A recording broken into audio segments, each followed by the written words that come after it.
ವಾಸವಾಗಿರೋದು. ಕಣ್ಣು ಆಪ್ರೇಷನ್ಗೆ ಬಂದ್ವಿ. ಕಣ್ಣು ಆಪ್ರೇಷನ್ ಆಯಿತು. ಇವತ್ತು ಟೆಸ್ಟಿಗೆ ಬಂದಿದ್ದೀನಿ. ಕಣ್ಣು ನೋಯ್ತಿತ್ತು. ಎದ್ದರೆ ಮ್ಯಾಲ್ಕೆದ್ದು ನಿಜವಾಗಿ ಎದ್ದರೆ ಕಣ್ಣು ಸರಿಯಾಗಿ ಇದಾಗ್ತಾ ಇಲ್ಲ. ಅದಕ್ಕೆ ಬಂದು ಆಪ್ರೇಷನ್ ಮಾಡ್ತೀವಿ ಅಂತ ಹೇಳಿದ್ರು, ಮಾಡಿಸ್ಕೊಂಡೆ. ಈಗ ಪರವಾಗಿಲ್ಲ, ಎಲ್ಲ ನೋಡ್ತೀನಿ, ಎಲ್ಲ ಕಾಣಿಸ್ತದೆ ಎರಡು ಕಣ್ಣು.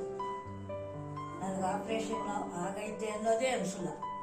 ಹಂಗೆ ಮಾಡಿದ್ರು ಏನೂ ನೋವಾಗಿಲ್ಲ. ಡಾಕ್ಟ್ರು ಪ್ರಕಾಶ್ ಕುಮಾರ್ ಅವ್ರಿಗೊಂದು ನಮಸ್ಕಾರ, ದೊಡ್ಡ ನಮಸ್ಕಾರ ಆಗ್ತೀನಿ.